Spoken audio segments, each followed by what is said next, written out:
Hermann Fegelein was a German military officer, best known for his close connection to Adolf Hitler and for his dramatic execution in the final days of the Second World War. His life reflected both the opportunities and dangers of rising quickly within the Nazi system, where loyalty and personal connections could bring rapid promotion but also sudden and violent downfall. Fegelein was born on October 30, 1906, in Ansbach, Bavaria. His family was involved with horses, and his father ran a riding school. This background shaped Fegelein's early life and future career.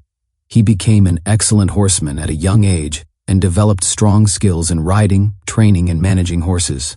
These abilities were important in Germany at the time, as cavalry units still played a role in the military and police forces. Fegelein grew up during the unstable years following Germany's defeat in the First World War, a period marked by economic hardship, political unrest, and resentment over the Treaty of Versailles. As a young man, Fegelein showed little interest in academic pursuits and was more drawn to physical activity and military-style discipline. During the 1920s, Germany experienced frequent clashes between political groups, and nationalist movements gained popularity.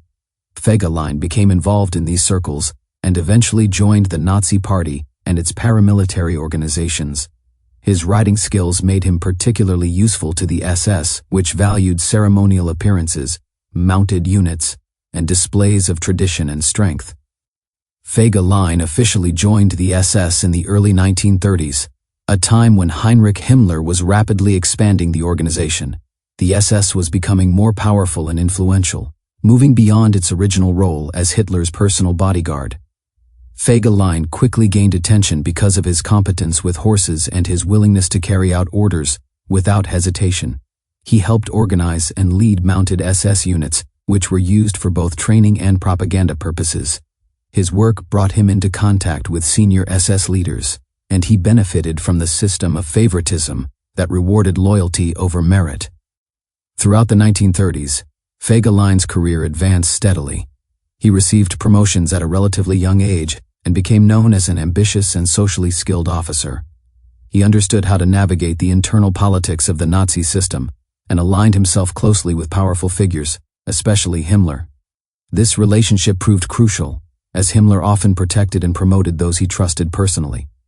Fegelein also gained experience in organizing large-scale events, including parades and equestrian competitions that showcased SS discipline and strength.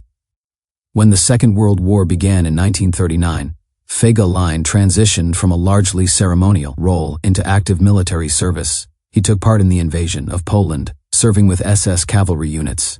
These units were not traditional battlefield cavalry, but mobile formations used for security operations, reconnaissance, and so-called anti-partisan actions. In occupied territories, especially in Eastern Europe, such operations often involved brutal violence against civilians, Jews, and prisoners of war. Fegelein's units were implicated in war crimes, including mass shootings and harsh reprisals. While he was not unique in this regard, his participation placed him firmly within the machinery of Nazi terror. Fegelein continued to serve on the Eastern Front as Germany invaded the Soviet Union in 1941. The fighting there was especially savage, and SS units played a major role in enforcing Nazi racial policies. Fegelein earned military decorations during this period, which further enhanced his reputation within the SS. However, he also developed a reputation for corruption and personal misconduct. He was accused of misusing funds, engaging in black market activities, and living extravagantly. These accusations led to at least one investigation, but his powerful connections helped him avoid serious consequences. A turning point in Fegelein's life came in 1944, when he married Gretel Braun, the sister of Eva Braun.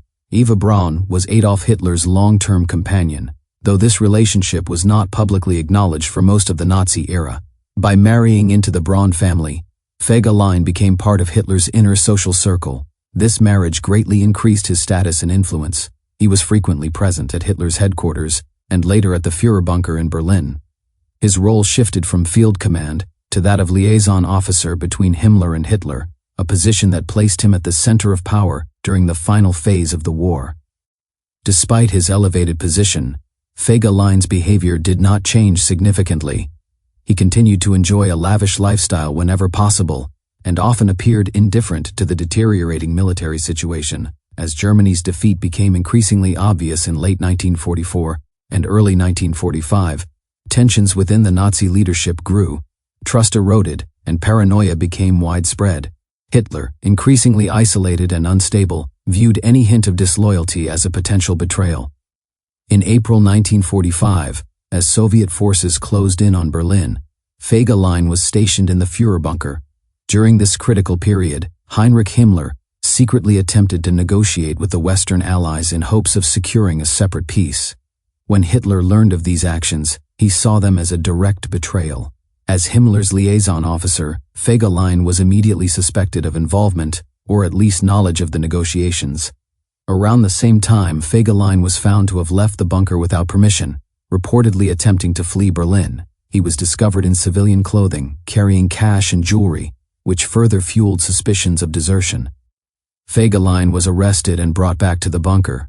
Accounts of what happened next vary in detail, but it is clear that he was subjected to harsh treatment. He was drunk or otherwise impaired at the time of his arrest, which did nothing to improve his situation. A summary court-martial was attempted, but Fegelein was reportedly in no condition to defend himself. Hitler ultimately ordered his execution, viewing Fegelein as a symbol of betrayal within his inner circle. On April 28 or 29, 1945, just days before Hitler's own suicide, Fegelein was executed by firing squad near the Reich Chancellery, or within the bunker complex. He was 38 years old. His death was swift and unceremonious, reflecting the chaotic and brutal atmosphere of Berlin's final days under Nazi control. The execution also demonstrated how quickly favor could turn to fatal punishment in a regime built on fear and absolute loyalty. Fegelein's life illustrates several key aspects of the Nazi system. He rose rapidly due to personal connections, loyalty, and useful skills rather than exceptional military talent. His career benefited from the SS emphasis on image, hierarchy, and personal allegiance to leaders like Himmler and Hitler. At the same time, his downfall showed the extreme vulnerability of those same connections when political winds shifted. Once associated with betrayal, real or perceived, even a close family tie to Hitler offered no protection. After the war, Fegelein was largely remembered not for his military achievements, but for the circumstances of his death and his connection to Hitler's family circle.